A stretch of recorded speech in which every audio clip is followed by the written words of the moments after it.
Hello everybody and welcome back to the channel for another custom Lego build. This was a bit of a mess. I cleaned it up a little bit after doing some blueprints for it, and after a while of talking about it, I finally did my city overhaul last month, and I'm really happy with how it turned out. However, due to like table legs and a bookshelf next to it, there is a slight gap that is just too large for a road to actually go down. So I'm designing a custom one-way road. It is going to be an interesting one. I am trying to kind of get away with using the minimum amount of pieces possible. This is going to be the front piece here. This little overlap is to hang off of another Mills plate, but essentially I am using these 6x10s, and the gap is unfortunately 11 studs. I ordered a bunch of supplies for 6x12s because I mismeasured when I first overhauled the city. I actually have room for 11, so unfortunately it is a weird gap, and so I'm doing 10s with an overhang on one side, and then this will be flat on the other.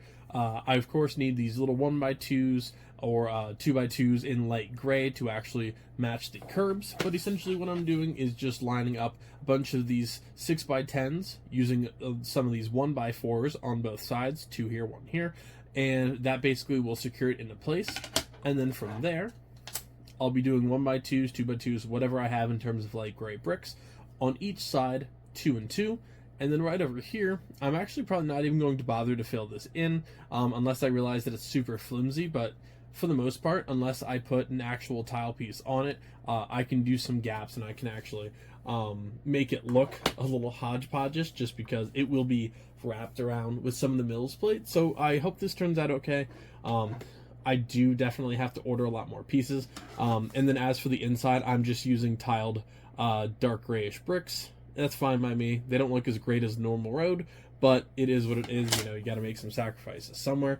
I originally also had a ton of these dark gray tiles, but recently I just built the corner garage, and after mocking that, basically with the actual groundwork, I used up a ton of my dark gray tiles that I had quoted for this project. So this will be a little bit of a work in progress. I'm going to start it today and then lay the groundwork, essentially, like all the light gray and dark gray pieces that I have.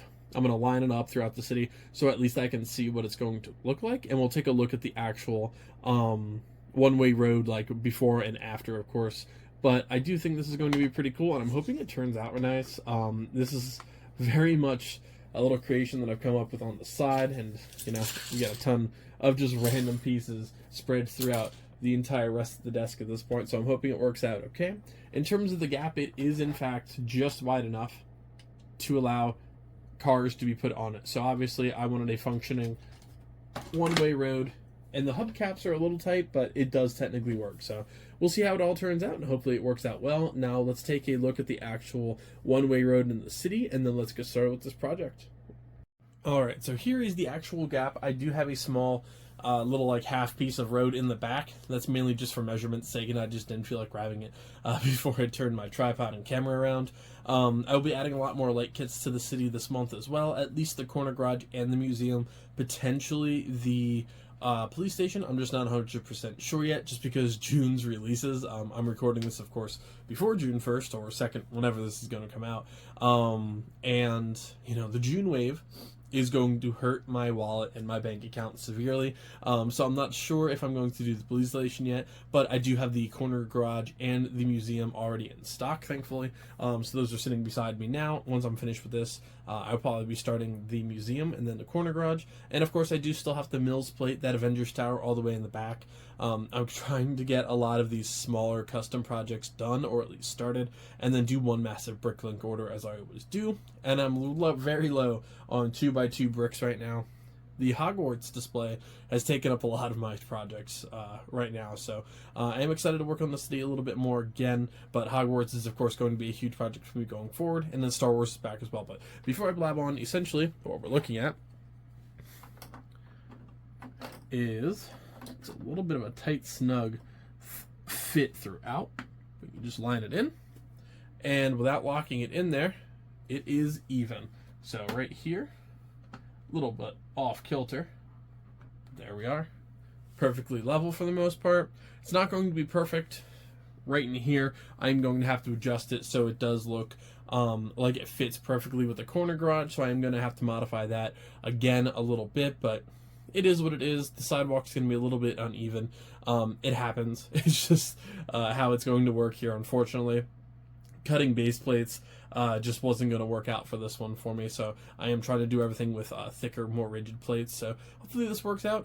I think it's going to look pretty nice. It's going to look different, that's for sure, and I'm not going to connect it really to the mills plates or to each other. They're probably going to be independent pieces, and then I'll weigh them down, worst case scenario, with extra tiles, like combining, for instance, here to here, I might use a tile piece in this area, but only if it looks off level, just because when I move this, I want to be able to just individually slide them out and go on with my day. I'm going to leave the lanterns or the street lamps on the sides that they're on. I'm not going to bring them one closer or another 2 bricks closer, depending on the side. I'm okay with it looking the way it is, and I don't honestly feel like stretching those wires more than most of them already are. Already stretched. So, yep, that's just gonna about do it for the intro for this. I just wanted to point out kind of what we're looking at, what we're working with, and overall my goal for the actual city remodel this period. If you haven't seen the actual remodel before and after, definitely check it out. Last month's video was the big overhaul. It was very exciting, and I'm very happy with how it's turned out. We have tons of light kits started. We got some custom lights already in the city that I haven't discussed yet, so it's a pretty cool time. So I'm very excited for this. Like, comment, subscribe if you can. Helps the channel out a lot, and I'll see you at the end of the build, folks. Alright, after recording the intro to this video a long time ago, not a long time ago, but like definitely over a couple weeks ago, I finally finished the one-way road. I've also upgraded the little stabilizer that I'm using, so hopefully this is not as shaky as usual. But from all the way back to all the way to the front, the custom one-way road is finally done. It is a little narrow, but it can fit most city vehicles. Obviously not speed champions, but that's fine. Right in here, I built a little ramp and a couple of these like white borders. They're just a little off center. I'll have to try and fix that, but for now it should be okay. Honestly, if I don't notice, you guys don't have to. But I did build that little ramp here, which I'm definitely happy with. And then the only issue is right here. There's not enough room for any tiles, so that's why I have a couple construction workers doing some work in there just to make it look like it's not quite finished. It's always cool when you can see the fountain blinking on and off. But yeah, the custom one-way road is finally done. There you can actually see it from the city for the most part. And then a look all the way down at the city itself. I'm happy with it. I am happy. Ooh, cut that out. Alright, and start again. I'm really happy with how it turned out. I definitely think it looks a lot better than obviously that just plywood being exposed. And it really does tie that portion of the city together. All I did was essentially use those 2x2 tiles almost all the way down, with a few exceptions. A couple 1x2s here and there just to break up the overall pattern. And it's honestly perfect for that motorcyclist coming down the aisle too. Plus, it's going to look really neat with all the lights on, because you can actually see, and actually I think I have, there we go. You can see like the little reflection off the road. So obviously a little bit different than on this side, but I am really happy with it. So yeah, this is a pretty short video, just kind of showing you guys a little bit of the custom work going on in the city alongside. I have a lot of projects going on right now, so this was just one of those things that I was waiting to finish until I actually got more resources for it.